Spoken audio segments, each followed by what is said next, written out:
हजारों हैं, लेकिन आप तो केवल एक हैं। इसलिए भय मगन देखत मुख शोभा, जन चकोर पूर्ण ससिलोभा। इसलिए मुझे विश्वास है कि गौतम कहीं नहीं गए हैं, आपके चरणों में। कहाँ है? आपके चरणों में। पद राजीव बरन नहीं जाई, और मुनि मन मधुप बसे जिन माही।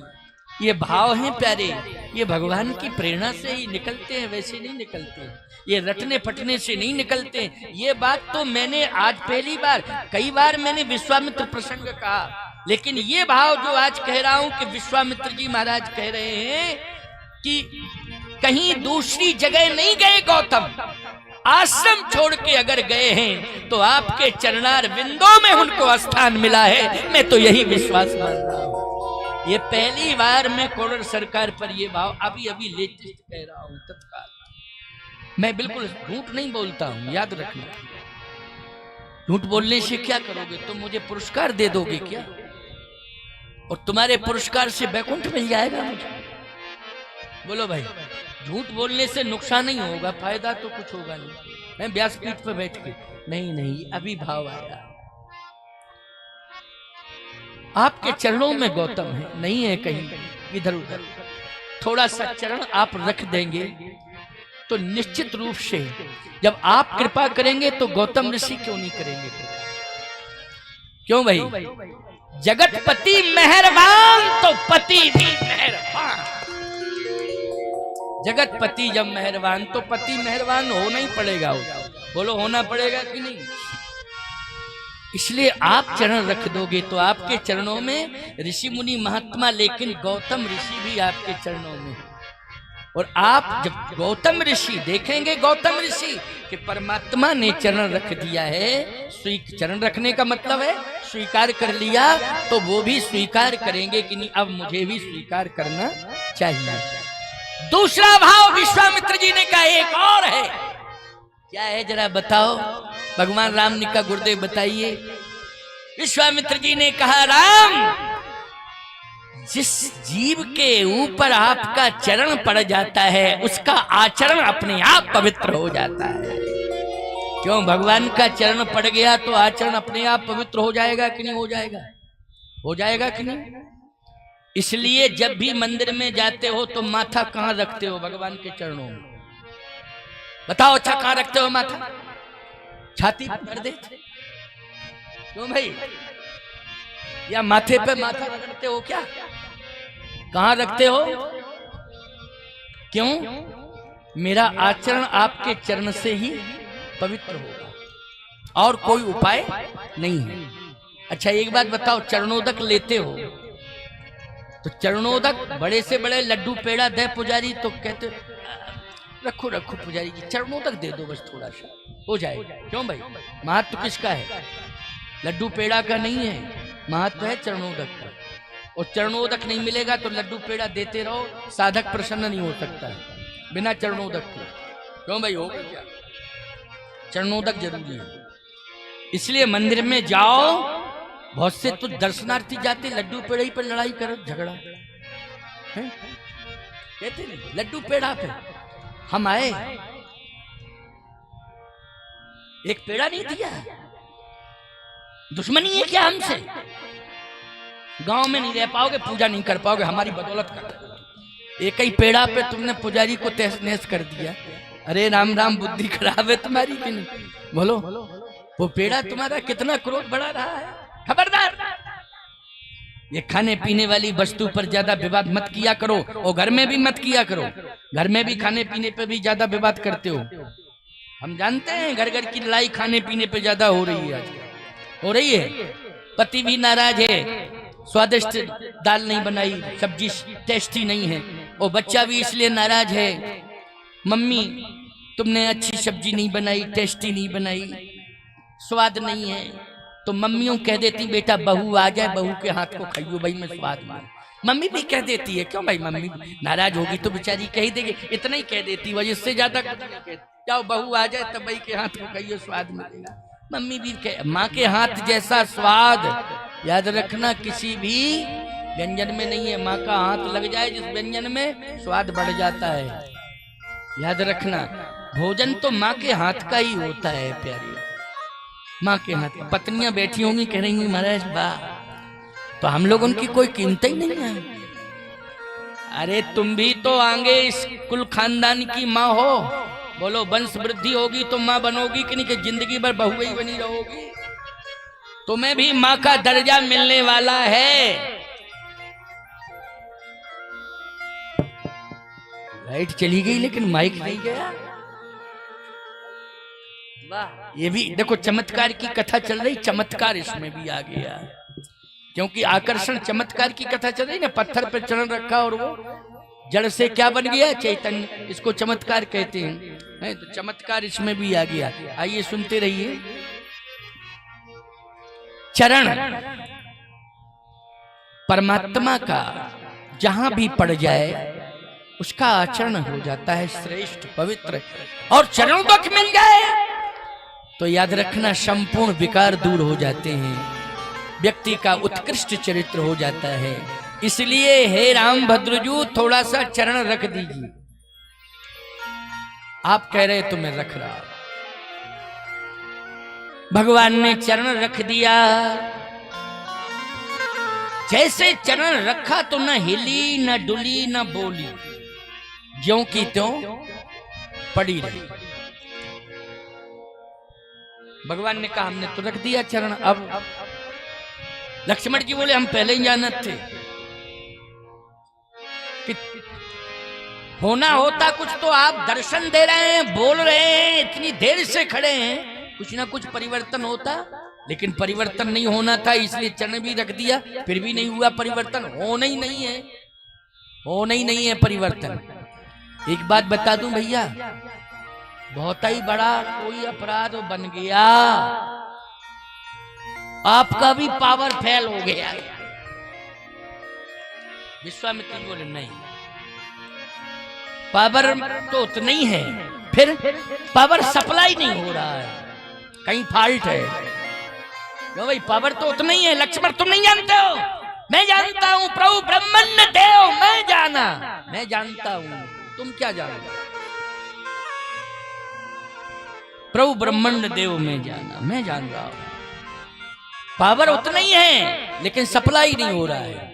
अच्छा एक बात बताओ, पावर सप्लाई नहीं होगा तो ना माइक बजेगा, ना ये प्रकाश आएगा मरकरियों में। पावर सप्लाई हो रहा है तभी, और फॉल्ट हो जाए तो पावर तो है ही। जहां से पावर आओ पकड़ के देखो, आंखें निकल आए, जीभ निकल आएगी। क्यों भाई है? लेकिन सप्लाई नहीं हो रहा है, इसलिए प्रकाश नहीं आ रहा है, ध्वनि आगे विस्तारित नहीं हो रही है। सप्लाई कहीं ना कहीं फॉल्ट है, तो फॉल्ट को ठीक करना पड़ेगा कि नहीं करना पड़ेगा? विश्वामित्र जी ने कहा फॉल्ट को मैं ठीक करूंगा, फॉल्ट, और मैं समझूंगा फॉल्ट है कहां। अच्छा बोलो, परमात्मा तुम्हारे ऊपर कृपा नहीं कर रहा है तो ये फॉल्ट है, और इस फॉल्ट को कौन समझेगा? फॉल्ट को महात्मा समझेगा, और महात्मा फिर उस यही फॉल्ट ही तो ठीक कर रहा हो और पावर सप्लाई कर रहा हो। ये कथा क्या है? ये पावर है, बोलो है कि नहीं? ये पावर सप्लाई तुम्हारी दोषों को दूर कर रहा हूं कथा के माध्यम से। विश्वामित्र जी ने कहा मैं समझता हूं फॉल्ट कहां है। आंख बंद हो गई, फॉल्ट पकड़ में आ गया, समझ में आ गया, समझ में आ गया। क्या है, क्या फॉल्ट था? फॉल्ट यह है कि थोड़ा रज नहीं डाली आपने। सही बात है ना, रज डालो, क्योंकि मैंने पहले ही कहा था चरण कमल रज चाहती, लेकिन आपने चरण तो रखा है लेकिन रज नहीं डाली। चरण से ज्यादा महत्वपूर्ण है चरणों की रज। क्या है? रज। अच्छा एक बात बताओ, महात्माओं के गुरुओं के चरण क्यों धोते हो? इसलिए धोते हो कि रज आ जाएगी थोड़ी, और बिना धोए रज आ सकता ही है, और बिना चरण धोए तुम रज लो तो महात्मा कोई देगा नहीं। जीभ से चाटो कोई महात्मा, हट हट तरीका ठीक नहीं। कहीं रज ले रहे हम, रज ऐसे रज देंगे? नहीं नहीं, चरण धो, धोने में रज आ जाएगी, उसको पान कर जाओ। क्यों, यही तरीका है कि नहीं? कि रज रज से चाट रहे हो रज। बहुत से लोग, हम सही कह रहे तुमसे, सीधे समझते हम प्रणाम कर रहे हैं और फिर ऐसे करना शुरू कर देते हैं। तो मुझे इतना क्रोध आता है, अब स्नान करना अब स्नान करना पड़ेगा। क्या कर रहे थे महाराज? रज ले रहे थे। हमने कहा तुमने तो रज ले ली, लेकिन हमारी परेशानी बढ़ गई है। हमको अब जाना पड़ेगा, स्नान करना पड़ेगा, यज्ञोपवीत बदलना पड़ेगा। जनवरी को महीना, ठंड में तुमने अच्छी रज ली हमारी, अब हमको नहाना पड़ेगा। नहीं, ये तरीका ठीक नहीं है। ये तरीका सीखो पहले। तरीका यही है कि चरण धो। तो रज आपने दी नहीं, तो अहिल्या धोवे, क्योंकि जड़ है, धोवे तो रज मिल जावे, धोवे तो रज मिल जावे। और याद रखना, धन्य है प्रभु की लीला। महात्मा इसलिए कहता हूं कि महात्मा महात्मा होता है। जैसे भगवान ने कहा रज तो तब मिलेगी जब ये चरण धोएगी तो रज मिलेगी। मैंने तो चरण रख दिया है, बिना धोए रज मिल नहीं सकती है। विश्वामित्र जी ने कहा ये जड़ है तो ये चरण धो नहीं सकती है। बस ऐसा चिंतन करते करते विश्वामित्र जी की आंखों से अश्वों की धार निकल पड़ी और वो अहिल्या के ऊपर पड़ी, भगवान के चरणों पर। और जैसे अश्वों की धार भगवान के चरणों पर पड़ी, विश्वामित्र के उसी समय अश्वों की धार ने रज को प्रकट कर दिया है और रज ने प्राण प्रवेश करा दिए हैं। पर सत पद पावन शोक नसावन, प्रकट भई तब कुंज सही प्रकट हो गई। बोलो भाई, महात्मा के बिना सहयोग के क्या रज संभव थी? ये संतों की आंसुओं की धार, इसको आंसुओं की धार मत समझना, ये जल है। ये क्या है बोलो भाई? जल है। क्योंकि संत और भगवंत निरंतर, इनमें कोई अंतर नहीं। पानी परा तो को हाथ छुओ नहीं, नैनन के जल सो पग धोए। देख सुदामा की दीन दशा, करुणा करके करुणा निधि रोए। पानी परात को हाथ छुओ नहीं, नैनन के जल सो पग धोए। संत के आंसू, भगवंत के आंसू जो है अंतर नहीं होता है। और जैसे विश्वामित्र जी ने आंसू डाले तो याद रखना, ये संत के आंसू गंगा की धार बन गए। और इस दृश्य को देख करके भगवान राम की आंखों में आंसू आ गए, ये सरजू की धार बन गए प्यारे। क्योंकि श्री राम के नेत्रों से सरजू निकली हैं। कहां से निकली हैं सरजू? भगवान के नेत्रों से। और चरण से कौन निकली हैं? गंगा निकली हैं। तो बोलो, गंगा और सरजू का संगम हो गया कि नहीं हो गया? हो गया कि नहीं? गंगा और सरजू का संगम हो गया। पास में कमला नदी है, पास में ही है, मिथिला में है ना कमला नदी, सामने ही कमला नदी है। त्रिवेणी संगम हो गया और प्रकट हो गई। जैसे ही प्रकट हुई, लक्ष्मण जी ने कहा चमत्कार चमत्कार चमत्कार। ये रज से प्रकट क्यों हुई? विश्वामित्र जी ने कहा कि पतन ही रज से हुआ था। पतन रज से। हाँ, एक बात आपको और बताएं, केवल एक ही रज नहीं होती, एक प्रकार की रज नहीं होती है। एक कामरज होती है और एक रामरज होती है। बोलो भाई, पतन कामरज से होता है और उद्धार रामरज से होता है। तो पतन किससे हुआ था?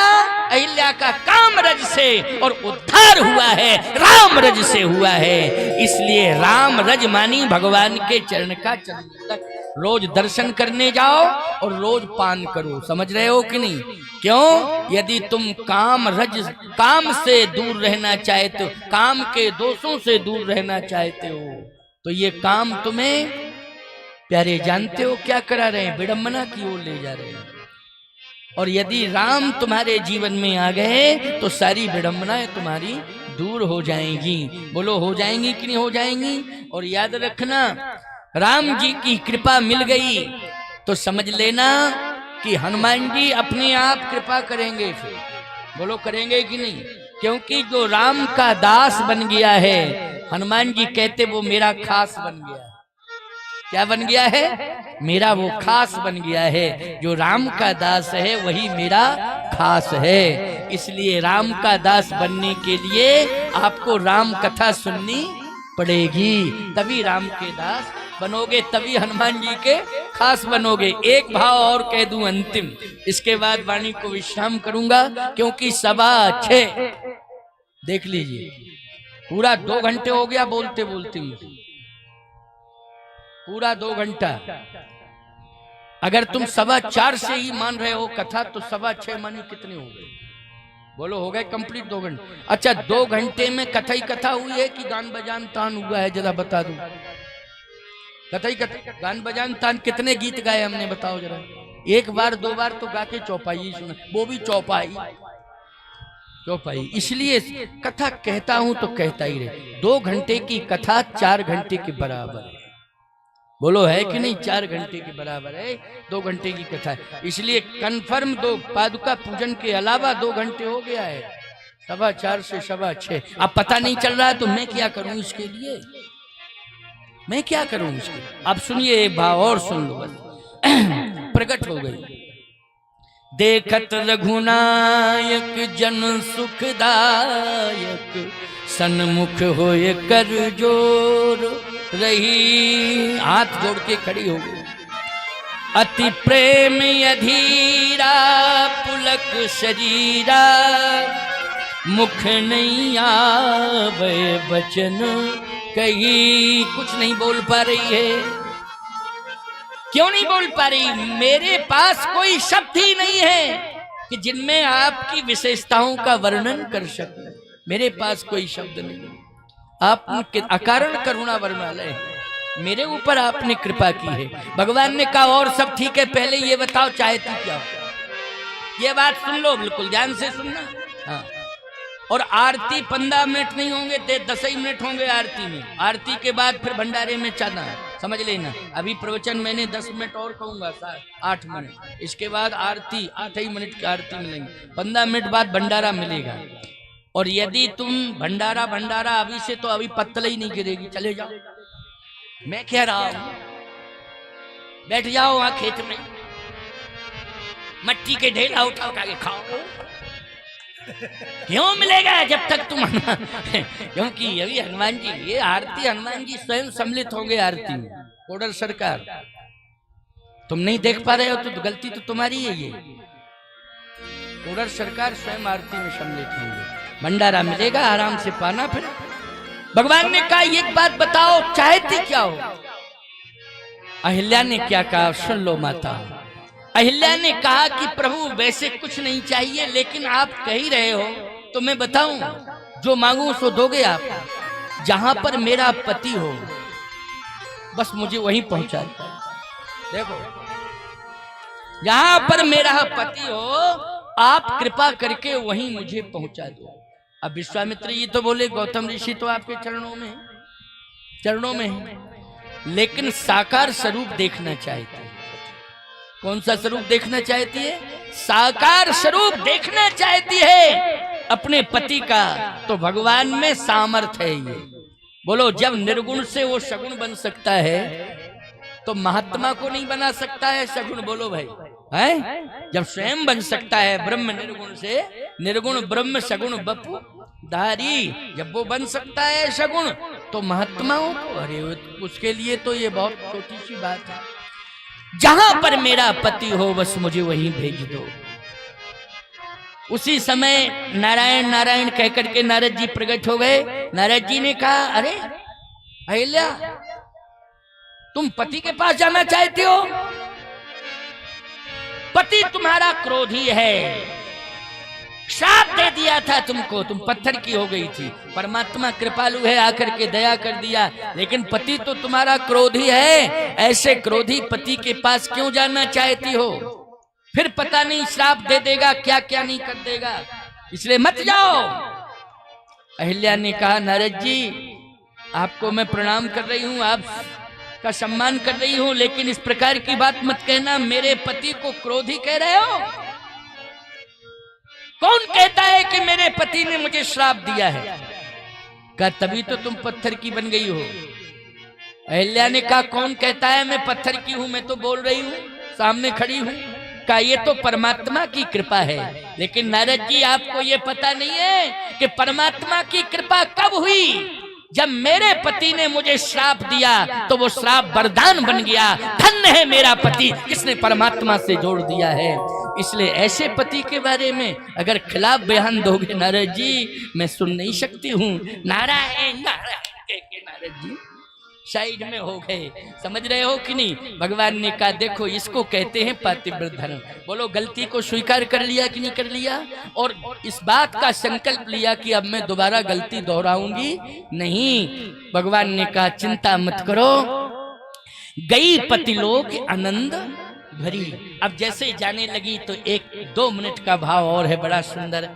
हे प्रभु आप कह रहे हो जाओ और आप भेज सकते हो, लेकिन पति ने अगर मुझे स्वीकार नहीं किया तो आप कोई ऐसी वस्तु दे दें मुझे। भगवान ने कहा कृपा तो कर दी है।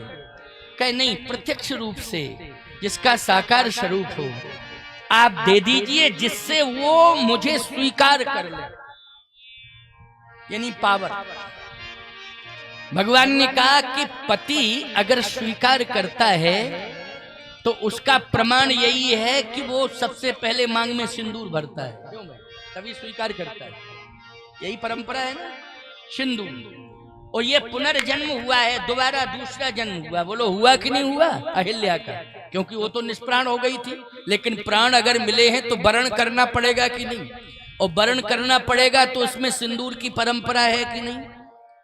भगवान ने कहा आज रज का रहस्य समझ में आ गया। रज पान भी की जाती है और रज में पीले पीले कण भी होते हैं।